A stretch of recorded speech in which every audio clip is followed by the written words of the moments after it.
আব্দুর রহমান ইবনে আউফ রাদিয়াল্লাহু তাআলা আনহু যখন ঘরে ঢুকতেন আয়াতুল কুরসি প্রত্যেকটা কোনায় কোনায় গিয়ে তেলাওয়াত করতেন, বলি সুবহানাল্লাহ। তাই টানিয়ে রাখার রীতি সাহাবায়ে কেরামদের থেকে আসে নাই, এটা আমরা বানিয়ে নিয়েছি। হ্যাঁ, কোরআন মর্যাদাপূর্ণ আয়াত রাখবো ঠিক, কিন্তু পড়তে হবে। টানিয়ে রাখবো এই জন্য টানাবো যে দেখে মনে হবে, এই জন্য পড়বো। আর শুধু টানাই রাখলাম, মাস গেল একবারও পড়লাম না, এই টানানোতে কোনো ফজিলত নাই। টানিয়ে রাখবো এজন্য যে এটা দেখলেই মনে হবে আর আমি তেলাওয়াত করব, আমি দেখে দেখে পড়বো, তাহলে এর মর্যাদা ফজিলত অবশ্যই আছে। সাহাবায়ে কেরাম ঘরে ঢুকতেন, যে কোনো কোনায় কোনায় গিয়ে আয়াতুল কুরসি পড়তেন। কারণ আয়াতুল কুরসি যেখানে, আল্লাহর একত্ববাদের আয়াত যেখানে, কোরআনের সর্বশ্রেষ্ঠ আয়াত যেখানে, শয়তান সেখানে কোনোদিন থাকতে পারে না। শয়তানের স্থান সেখানে নাই, শয়তান সেখানে যেতে পারে না। আনাস ইবনে মালিক রাদিয়াল্লাহু তাআলা আনহু থেকে বর্ণিত, প্রিয় নবী সাল্লাল্লাহু আলাইহি ওয়াসাল্লাম বলেন, নাসাই শরীফের হাদিস, মান ক্বারা আয়াতুল কুরসি ইনদা খুরুজিহি মিন বাইতিহি লাম ইয়াদুররুহু শাইতানুন হাত্তা ইয়ারজি। কেউ যদি ঘর থেকে বের হওয়ার সময় আয়াতুল কুরসি পড়ে বের হয়, রাসূল বলেন যতক্ষণ ঘরে না ফিরে আসবে ততক্ষণ শয়তান তাকে কোনো ক্ষতি করতে পারবে না। সকালবেলা ব্যবসার উদ্দেশ্যে বের হন আয়াতুল কুরসি পড়ে, সন্ধ্যায় ফিরবেন, যতক্ষণ ঘরের বাইরে থাকবেন আল্লাহর ফেরেশতা আপনার সংরক্ষণকারী হিসেবে থাকবে, শয়তান আপনাকে ওয়াসওয়াসা দিতে পারবে না, কোনো ক্ষতি করতে পারবে না, বলি সুবহানাল্লাহ। শুধু তাই না বন্ধুগণ, আলী ইবনে আবি তালেব রাদিয়াল্লাহু তাআলা আনহু থেকে বর্ণিত হাদিস, বাইহাকি শরীফের 2395 নম্বর হাদিস, রাসূল করিম সাল্লাল্লাহু আলাইহি ওয়াসাল্লাম বলেন, মান ক্বারা আয়াতুল কুরসি হিনা আতা মাদজাহু আমানাহুল্লাহ। যে ব্যক্তি ঘুমের সময়, ঘুমানোর সময় এই আয়াতুল কুরসি পাঠ করে ঘুমাইলো, আল্লাহ তাআলার পক্ষ থেকে সে নিরাপত্তা লাভ করলো, বলি সুবহানাল্লাহ। শুধু সে না, রাসূল বলেন তার ঘরে যারা আছে সবাই আল্লাহর পক্ষ থেকে নিরাপত্তা লাভ করবে। শুধু ঘরের তারা না, তার প্রতিবেশীদেরকেও আল্লাহ নিরাপত্তা দিবেন। শুধু প্রতিবেশী না, ওই এলাকার কাছাকাছি অনেকগুলো ঘরকে, ওয়া আহলি দুয়াইরাতিন, রাসূল বলেন তার এলাকার অনেকগুলো ঘরকে শয়তান থেকে, বিভিন্ন অনিষ্টতা থেকে আল্লাহ সুরক্ষা দিবে। আপনি একজন পড়বেন, আপনার নিজের ঘরও সুরক্ষিত, নিজেও সুরক্ষিত, প্রতিবেশীর ঘরও সুরক্ষিত, এই এলাকায় কোনো অনিষ্টতা অঘটন ঘটবে না, আগুন লাগবে না, কোনো দুর্ঘটনা ঘটবে না, বলি সুবহানাল্লাহ। ومولانا محمدا عبده ورسوله। প্রাণ খুলে একটু দরুদ পড়ি, আল্লাহুম্মা সাল্লি আলা মুহাম্মাদিন ওয়া আলা আলি মুহাম্মাদ কামা সাল্লাইতা আলা ইব্রাহিম ওয়া আলা আলি ইব্রাহিম إنك حميد مجيد। اللهم بارك على محمد وعلى آل محمد كما باركت على إبراهيم وعلى آل إبراهيم إنك حميد مجيد। اللهم صل وسلم وبارك عليه۔ قال الله تبارك وتعالى في كلامه المجيد بعد أعوذ بالله من الشيطان الرجيم، بسم الله الرحمن الرحيم، الله لا إله إلا هو الحي القيوم لا تأخذه سنة ولا نوم له ما في السماوات وما في الأرض من ذا الذي يشفع عنده إلا بإذنه يعلم ما بين أيديهم وما خلفهم ولا يحيطون بشيء من علمه إلا بما شاء وسع كرسيه السماوات والأرض ولا يؤوده حفظهما وهو العلي العظيم صدق الله العظيم উপস্থিত সম্মানিত মুসল্লিয়ানে কিরাম মুরব্বিয়ানে আযম মহান রব্বুল আলামিনের দরবারে অসংখ্য গণিত শুকরিয়া আর কৃতজ্ঞতা আদায় করছি যেই মহান রব্বুল আলামিন আমাদেরকে নির্বাচন করে বাছাই করে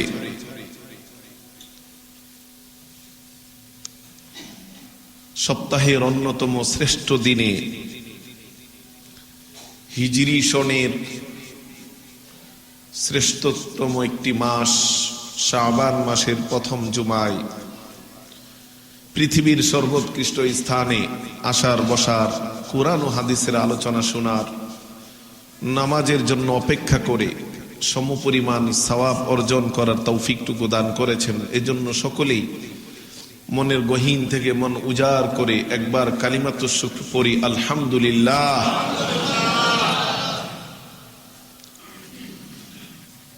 সম্মানিত হাজিরিন, আমরা সকলেই অবগত আছি শাবান মাসের প্রথম জুমায় আমরা উপনীত হয়েছি। এর মাধ্যমে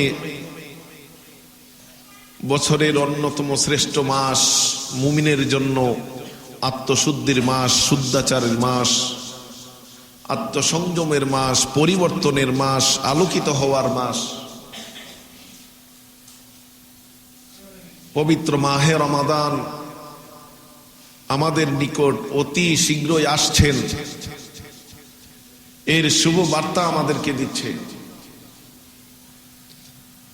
যেই মাহে রমাদানের কথা শুনলেই মুমিনের অন্তর খুশিতে ভরে যায়, আনন্দে উদ্বেলিত হয়।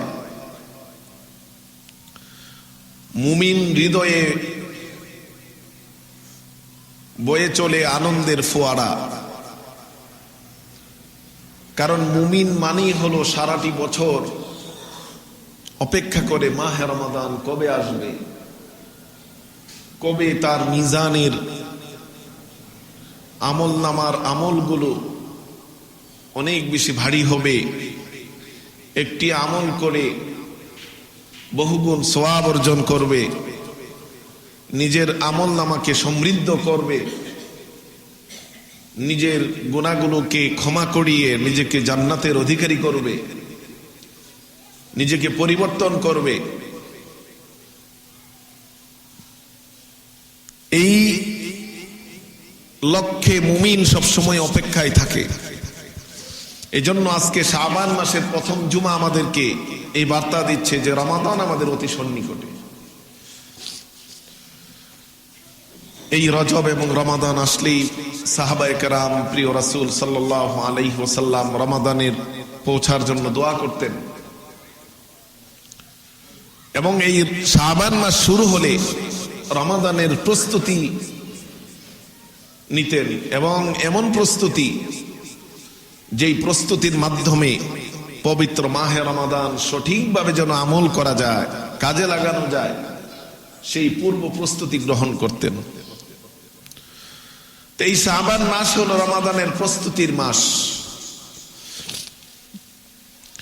এই মাসে নবী করিম সাল্লাল্লাহু আলাইহি ওয়াসাল্লাম রমজানের পর সবচেয়ে বেশি রোজা রাখতেন।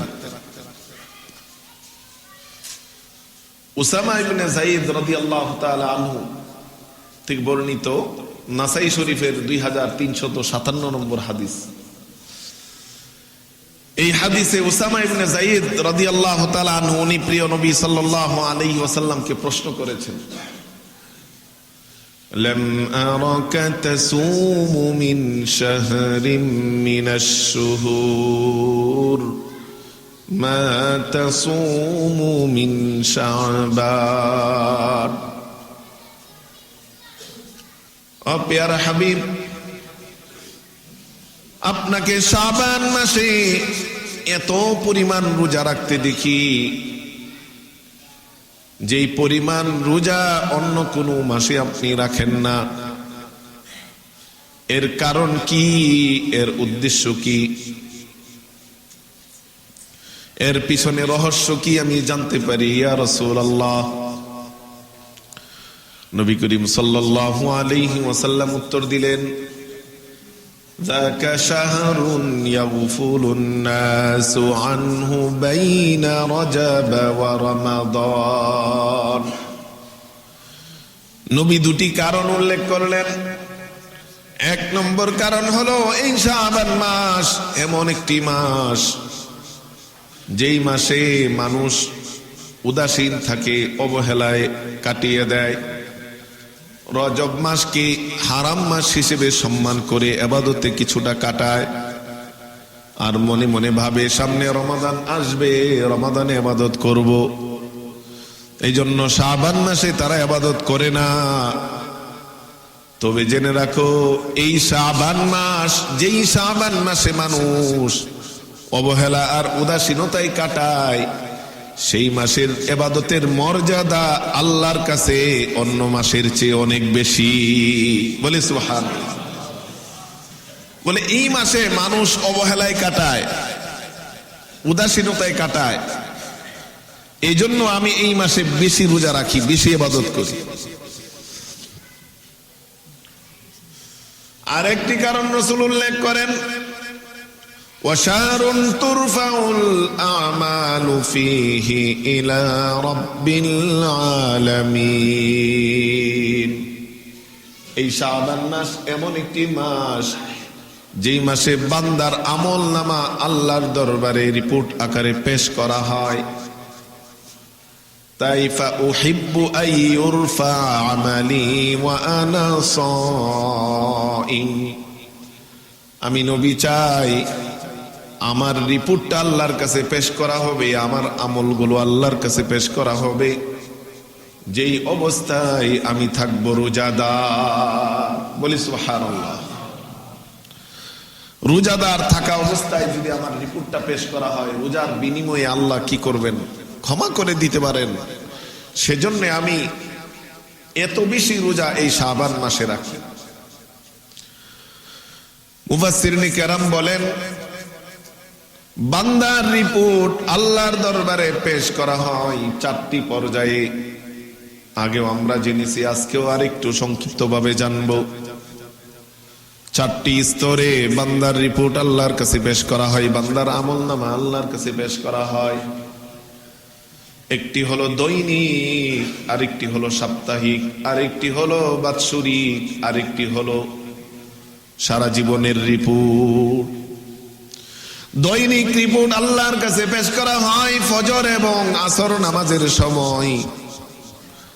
ফেরেশতাদেরকে আল্লাহ জিজ্ঞেস করেন, ও বান্দারা, তোমরা আমার বান্দাদেরকে কি অবস্থায় রেখে এসেছো? ফেরেশতারা আল্লাহর দরবারে গিয়ে বলে, আতাইনা হুম ওয়া হুম ইউসাল্লুন ওয়া তারাকনা হুম ওয়া হুম ইউসাল্লুন। ও আল্লাহ, আপনার বান্দাদেরকে যখন গেলাম তখনও নামাজরত অবস্থায় পেলাম, আবার যখন বিদায় নিয়ে আসলাম তখনও তাদেরকে নামাজরত অবস্থায় ছেড়ে আসলাম। বলি আল্লাহ। বন্ধু, একটু চিন্তা করেন, যারা আমরা ফজরের সময় ঘুমাই, তাদের ব্যাপারে ফজরের সময় ফেরেশতারা গিয়ে কি রিপোর্ট দিবে? বান্দার রিপোর্ট আল্লাহর কাছে দিবে, আল্লাহ আমরা আপনার বান্দাকে রেখে এসেছি, সে নামাজ পড়ে না, আপনাকে সেজদা করে না, সে সারা রাত জেগে থেকে ঘুমিয়ে আছে, ঘুমন্ত অবস্থায় গাফেল অবস্থায় আমরা তাকে রেখে এসেছি। বলি নাউজুবিল্লাহ। তাইলে এই রিপোর্টটা আমার জন্য সুখকর হবে না, কল্যাণ হবে না, মঙ্গল হবে না। বান্দার রিপোর্ট দৈনিক 2 বার পেশ করা হয়, আবার সপ্তাহে 2 দিন পেশ করা হয়, সোমবার এবং বৃহস্পতিবার। রাসূলকে জিজ্ঞেস করা হলো, ইয়া রাসূলুল্লাহ, সোম এবং বৃহস্পতি আপনি কেন রোজা রাখেন? তখন রাসূল বলেন, এই 2 দিন বান্দার রিপোর্ট আমলনামা আল্লাহর কাছে পেশ করা হয়, আমি চাই আল্লাহর কাছে আমার আমলনামা পেশ করা হবে যে অবস্থায় আমি থাকবো রোজাদার। রোজাদার অবস্থায় যদি আল্লাহর দরবারে আমার আমলনামাটা পেশ করা হয়, আল্লাহ তাআলা হয়তোবা ক্ষমা করে দিবেন। এটা হলো সাপ্তাহিক রিপোর্ট। আরেকটি হলো বাৎসরিক রিপোর্ট। বাৎসরিক আমলনামা পেশ করার সময় হলো এই শাবান মাস। সারা বছরের রিপোর্টটা আল্লাহর দরবারে পেশ করা হয়। এমনকি বিভিন্ন হাদিসের গ্রন্থে আছে প্রত্যেক দিনই পেশ করা হয়। একদিন অবহেলায় চলে গেল, পরের দিন যদি ভালো করে আমি, তাহলে সারা বছরের রিপোর্টটাই ভালো হয়ে যেতে পারে। বলি আল্লাহু আকবার। এই শাবান মাসের 30টা দিন 29টা দিনে আমার রিপোর্ট আল্লাহর কাছে প্রত্যেক দিন পেশ করা হবে। প্রথম দিন বলা হবে তার রিপোর্ট এমন, দ্বিতীয় দিন এমন, তৃতীয় দিন এমন, চতুর্থ দিন এমন। তাই রাসূল এত বেশি রোজা রাখতেন যেন আল্লাহর দরবারে রিপোর্ট পেশ করা হয় যে অবস্থায় রাসূল থাকবেন রোজাদার। এজন্য উম্মতকে উৎসাহ করে গেছেন, ও উম্মত তোমরা এই শাবান মাসে বেশি রোজা রাখো, তাহলে তোমাদের রিপোর্টও আল্লাহর দরবারে পেশ করা হবে যে অবস্থায় তোমরা হবে রোজাদার। আর রোজাদার অবস্থায় যদি কারো রিপোর্ট আল্লাহর কাছে পেশ করা হয়, অবশ্যই রোজার বিনিময়ে আল্লাহ তাকে মাফ করে দিবে। এজন্য বন্ধু, এই শাবান মাস উদাসীনতা আর অবহেলার মাস নয়। এই শাবান মাসে আমার আমলনামা প্রত্যেক দিন আল্লাহর কাছে পেশ করা হয়। তাই গতকালের রিপোর্টের চেয়ে যেন আজকের রিপোর্টটা ভালো হয়, আজকের চেয়ে যেন আগামীকালেরটা ভালো হয়, সেইভাবে আমাকে ইবাদতে নিজেকে নিয়োজিত করতে হবে, মনোযোগ দিতে হবে। কেন? রমাদানের প্রস্তুতি শুরু। বলি সুবহানাল্লাহ। কারণ এইভাবে রাসূল আমাদেরকে উৎসাহিত করেছেন, এইভাবে প্রস্তুতি নিয়ে ইবাদতে মনোযোগী হয়ে যদি শাবানটা কাটাতে পারি, রমাদানের প্রথম দিন থেকেই রমাদানের পূর্ণ মাহাত্ম্য, তাৎপর্য, ফজিলত আর বরকত আমার ভাগ্যে নসিব হবে। বলি সুবহানাল্লাহ। আর যদি মনে করি রমাদান আসলে নামাজ পড়ব, রমাদান আসলে রোজা রাখবো, রমাদান আসলে তাওবা করব, কে গ্যারান্টি দিল বন্ধু আপনাকে রমাদান পর্যন্ত আপনার জীবন আছে? এই শাবান মাসে কি কারো মৃত্যু হবে না? প্রত্যেক দিন হাজার হাজার মানুষের মৃত্যু হচ্ছে। আমি আপনি যে তাদের কাতারে সামিল হব না, এর নিশ্চয়তা কে দিল আমাকে আপনাকে? এজন্য রমাদানের প্রস্তুতি নিতে গিয়ে শাবানে যেন বেশি রোজা রাখি, বেশি ইবাদত করি।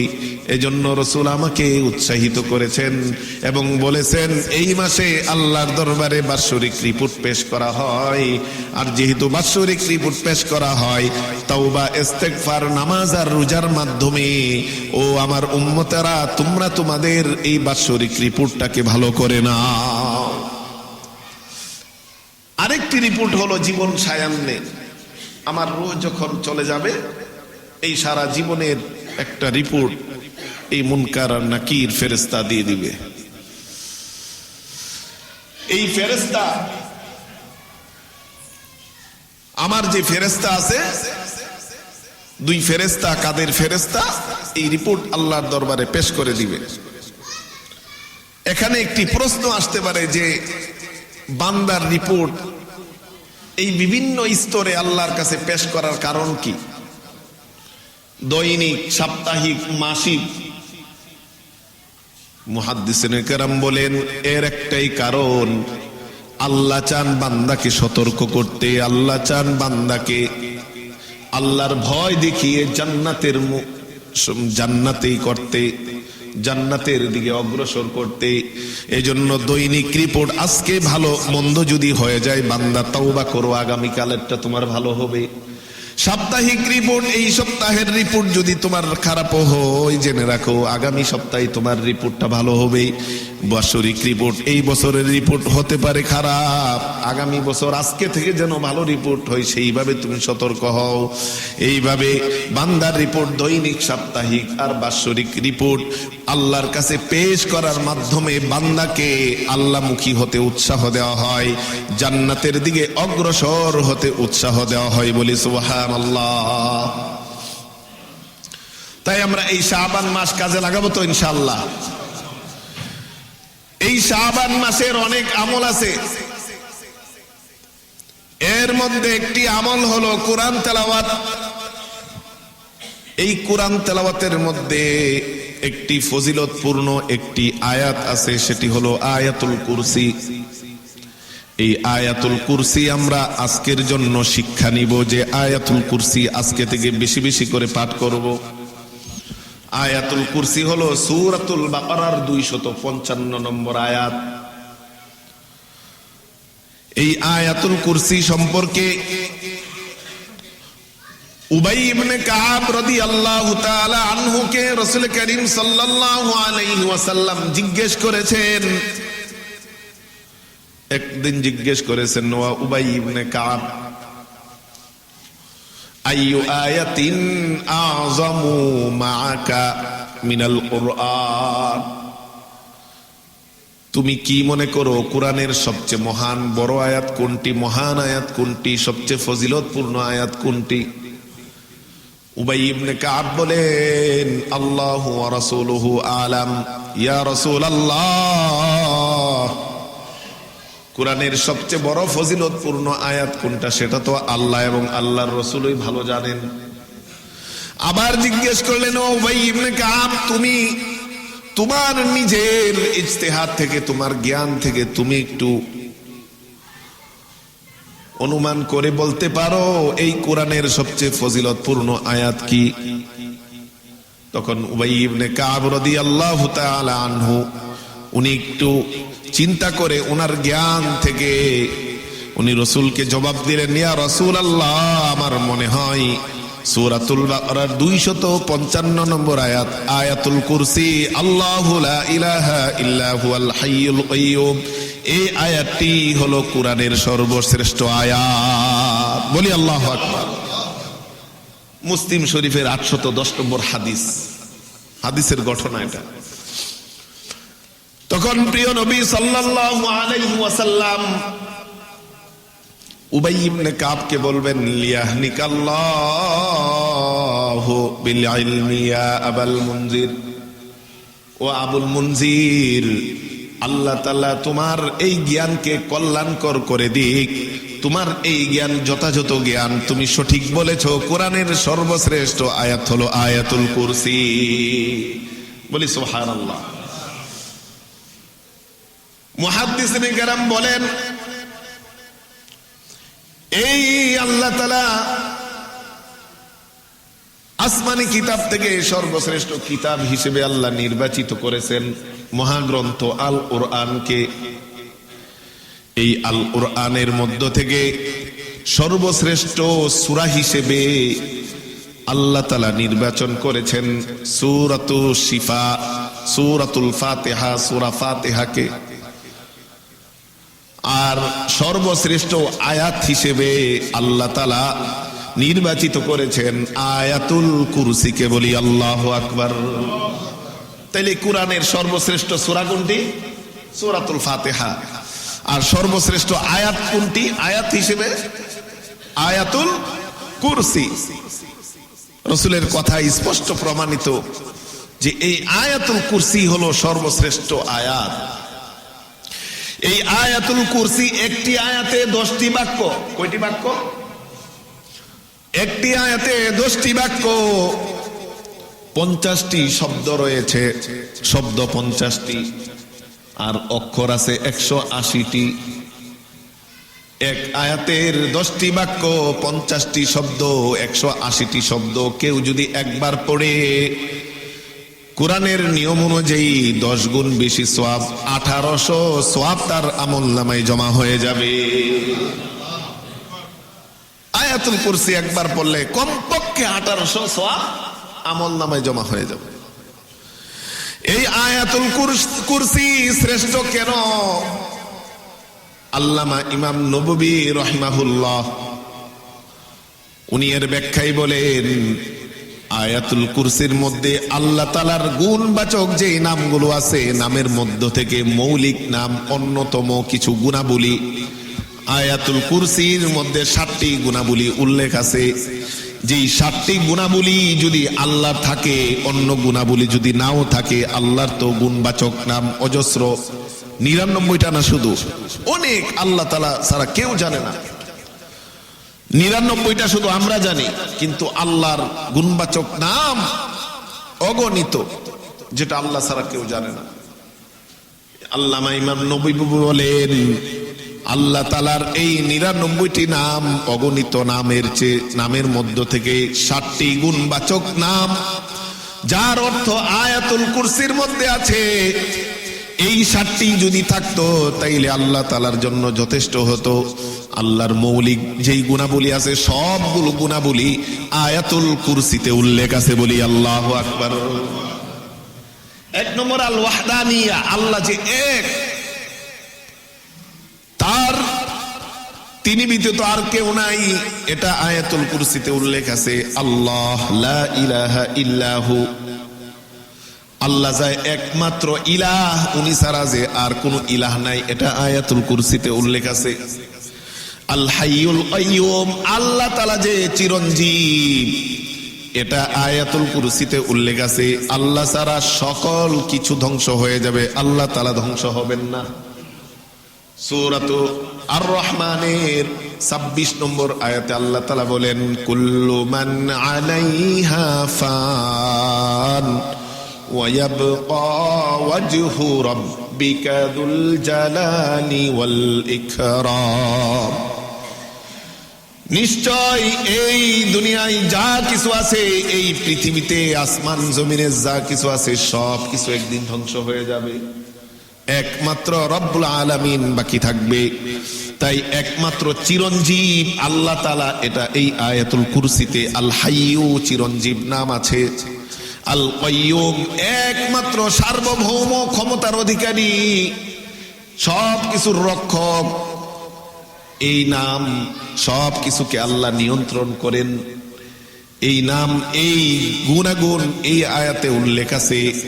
এটা আল্লাহ তাআলার অন্যতম একটি শ্রেষ্ঠ গুণবাচক নাম, আল কাইয়্যুম।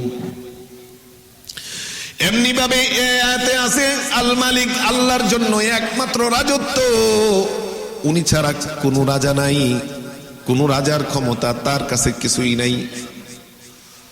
এমনি ভাবে আল্লাহ তাআলা সব কিছুর জ্ঞান রাখেন, সব কিছুর জ্ঞানকে আল্লাহ তাআলা রাখেন, কোনো কিছুই আল্লাহর জ্ঞান থেকে বের হয়ে যায় না, সরে যায় না। এমনি ভাবে আল্লাহ তাআলার সক্ষমতা সবচেয়ে বেশি এবং সব কিছুকে পরিবেষ্টন করে রাখেন। উনি সমহান, সুউচ্চ, সর্বমহান। ওয়া হুয়াল আলিয়ুল আযীম, উনি সুমহান, সুউচ্চ, উনার চেয়ে মহান আর সর্বোচ্চ কেউ নাই। এই গুণবাচক নামগুলো এই আয়াতুল কুরসিতে আছে।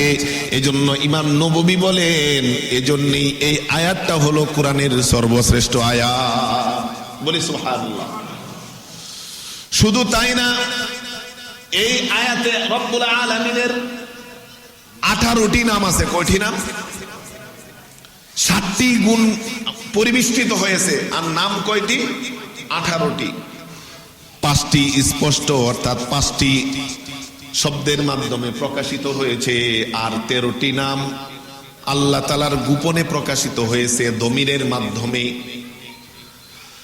যেই 5টি স্পষ্ট নাম, এর একটি হলো আল্লাহ, আরেকটি নাম হলো আল হাই, আরেকটি নাম হলো আল কাইয়্যুম, আরেকটি নাম হলো আল আলী, আরেকটি নাম হলো আল আযীম।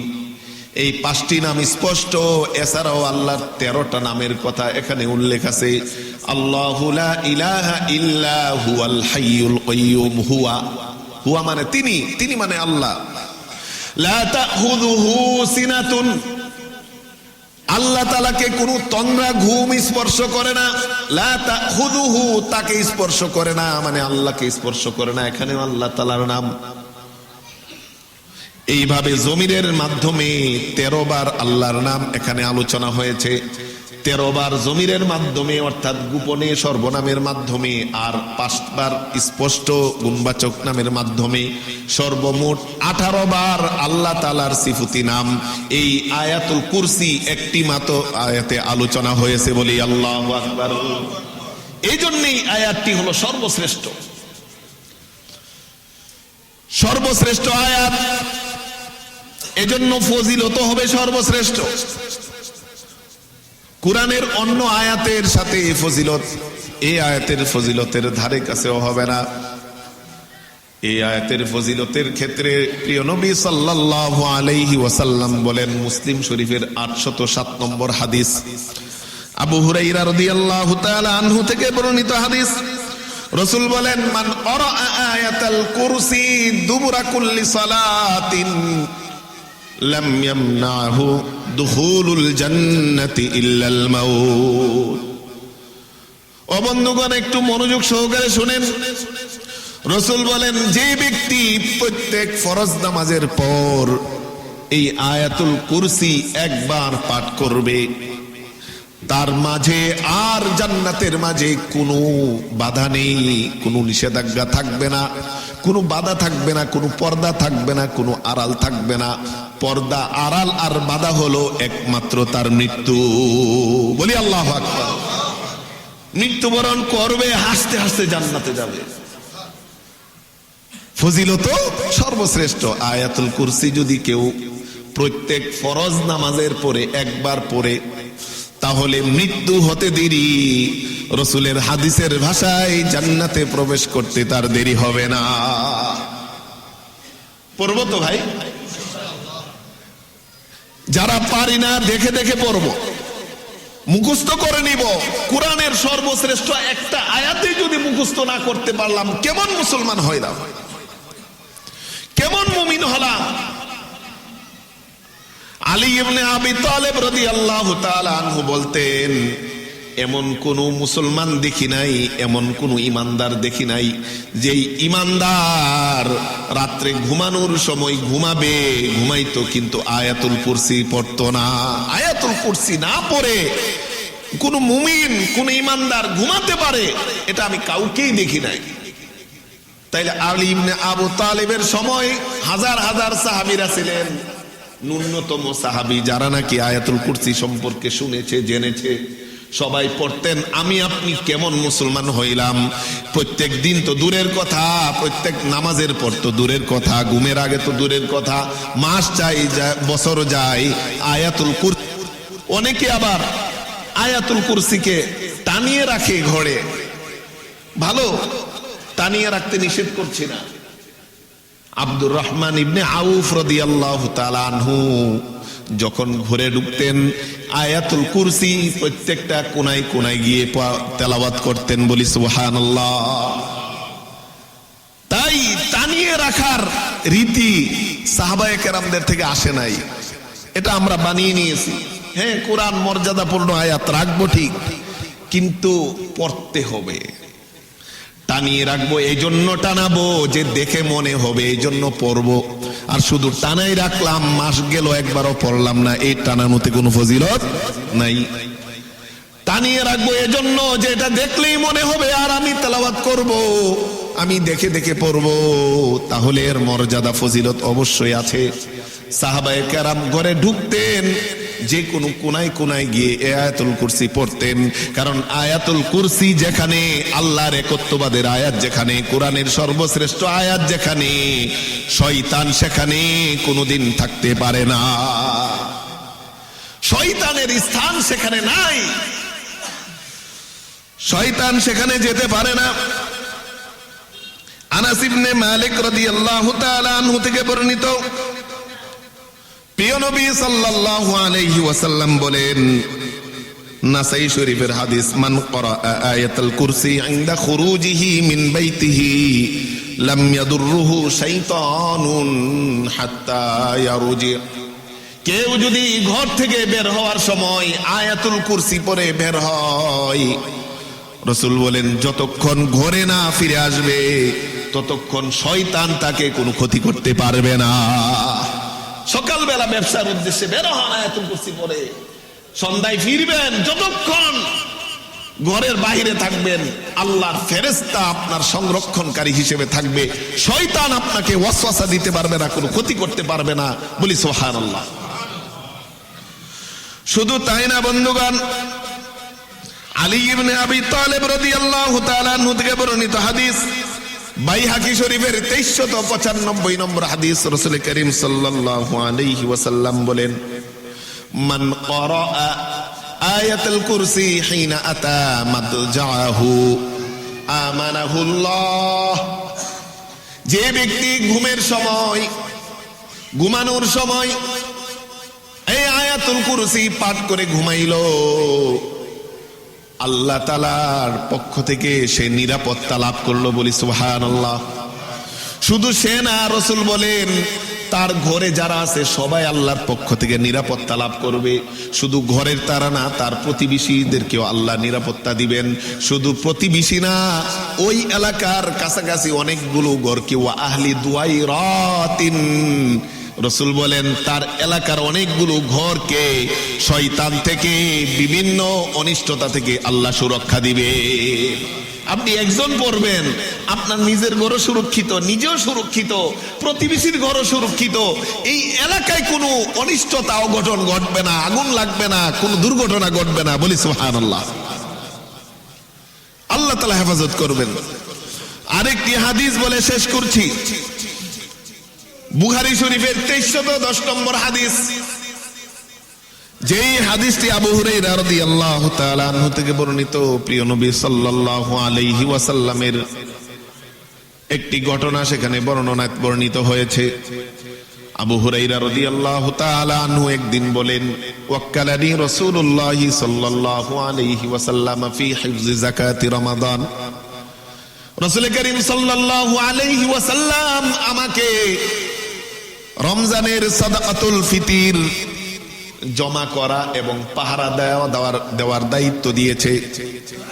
অর্থাৎ সাদাকাতুল ফিতরের মাল রাত্রিবেলা যেগুলো আসবে সেগুলো জমা করা এবং পাহারা দেওয়ার দায়িত্ব রাসূল আমাকে দিয়েছে। আমি আবু হুরায়রা পাহারা দিচ্ছি। ফাজাআতিন, এমন সময় একজন লোক আসলো, লা আরিফুহু, যেই লোককে আমি চিনি না।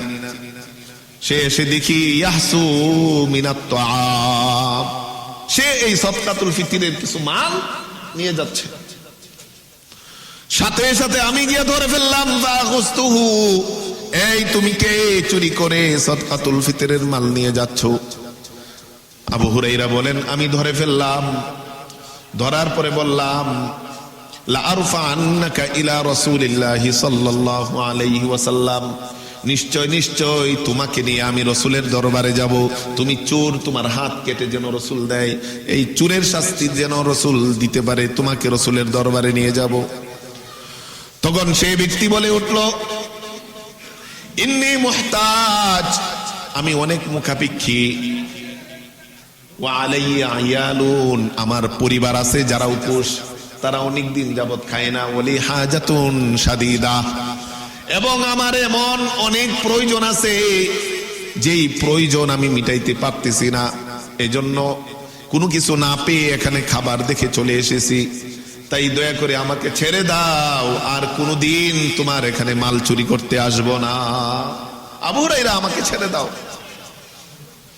আবু হুরায়রার মায়া লাগলো, দয়া লাগলো, যে সে কিছু নাই, তার পরিবার আছে, এজন্য বাধ্য হয়ে চুরি করতে আসছে। ঠিক আছে, ছেড়ে দিলাম। ফাখাল্লাইতু সাবিলাহু, আবু হুরায়রা বলেন আমি তাকে ছেড়ে দিলাম। পরে যখন সকাল হলো আমি রাসূলের দরবারে উপস্থিত হয়ে গেলাম। রাসূল জিজ্ঞেস করলেন, মা ফাআলা আসিরুকা ইয়া আবা হুরায়রা, আসিরুকা ইয়া আবা হুরায়রা, ও আবু হুরায়রা, তুমি যাকে বন্দী করছিলা রাতে, এর ঘটনা কি? কি করলো সে? আল্লাহ তাআলা রাসূলকে জানিয়ে দিয়েছেন, বলি সুবহানাল্লাহ। তুমি যাকে বন্দী করলা তার ঘটনা কি? আবু হুরায়রা বললেন, ইয়া রাসূলুল্লাহ, এক ব্যক্তি আসলো, যাকাতের মাল, সদকাতুল ফিতরের মাল চুরি করে নিয়ে যেতে লাগলো। আমি ধরে ফেললাম। ধরার পরে সে বলল, আমি অনেক মুখাপিক্ষি, আমার পরিবার আছে, কেউ খাওয়া দাওয়া করতেছে না, আমরা উপোস, তাই বাধ্য হয়ে চুরি করতে এসেছি, আমাকে ছেড়ে দাও। আমার দয়া লাগলো, আমি ছেড়ে দিলাম। তখন রাসূলুল্লাহ সাল্লাল্লাহু আলাইহি ওয়াসাল্লাম বলেন, আমা ইন্নাহু কাযাবা ওয়া সায়াউদ। ও আবু হুরায়রা, তোমার কাছে সে বলেছে সে আর কোনোদিন আসবে না। আবু হুরায়রা, আমি বলে দিচ্ছি, আজকে রাতে আবার সে মাল চুরি করতে আসবে। বলি সুবহানাল্লাহ। আজকে রাতে আবার আসবে। আবু হুরায়রা আরো সতর্ক হয়ে বসে আছে। রাসূল যেহেতু বলছে আসবে, আসবেই। হঠাৎ দেখে আবার সেই ব্যক্তি এসে মাল নিয়ে যাচ্ছে। আবু হুরায়রাকে ধরে ফেললেন। ধরার পরে বলছে, এই তুমি না বললা গতকাল আসবে না, আবার আজকে আসলা? আবু হুরায়রা আর কোথাও কিছু পাই নাই, আমরা উপোস, দেখো পেটটা একবারে পিঠের সাথে লেগে গেছে। বাধ্য হয়ে আবারও আসছি যে কোন ফাঁকে একটু চুরি করে মাল নিয়ে নেওয়া যায়। আজকেও আদা করতেছি, আর আসবো না, আজকের জন্য আমাকে ছেড়ে দাও, আর আসবো না। রাসূলের কাছে নিয়ে যেও না, নিলে আমার হাত কেটে দিবে, নিয়ে যেও না, আমাকে মাফ করে দাও, আমাকে ছেড়ে দাও। আবু হুরায়রা দ্বিতীয় দিনও ওই ব্যক্তিকে ছেড়ে দিলেন। ছেড়ে দিলে পরের দিন রাসূল আবার জিজ্ঞেস করলেন, মা ফাআলা আসিরুকা ইয়া আবু হুরায়রা। আবু হুরায়রা, তোমার বন্দী কি আসছিল? আবু হুরায়রা বলেন, ইয়া রাসূলুল্লাহ, আসছিল, আমি ধরেছি, এবং সে এমন ভাবে অনুনয় বিনয় কান্নাকাটি করতেছিল, আপনার দরবারে যেন না আসি, আনলেই হাত কাটা যাবে। আমি তাকে মায়া লাগলো, ছেড়ে দিলাম। তবে সে আসবে না বলে সে ওয়াদা করেছে। আবু হুরায়রা বলে সে মিথ্যা বলেছে, আবারও সে আজকে আসবে, আজকে আবারও আসবে। আবার তৃতীয় দিন আবু হুরায়রা সতর্ক হয়ে বসে আছে, কখন আসবে, যেহেতু রাসূল বলছে আসবে, অবশ্যই আসবে। হঠাৎ করে ওই ব্যক্তি আসলো, এসে আবার মাল নিয়ে যেতে লাগলো, চুরি করে নিয়ে যেতে লাগলো। আবু হুরায়রা রাদিয়াল্লাহু তাআলা আনহু ওই ব্যক্তিকে ধরে ফেললেন। আজকে আর তোমার কোনো নিস্তার নাই, রেহাই নাই, আজকে অবশ্যই অবশ্যই রাসূলের দরবারে নিয়ে যাব। কারণ মানুষ ভুল একদিন করে, 2 দিন করে, 3 দিন আর তাকে রেহাই দেওয়া যায় না।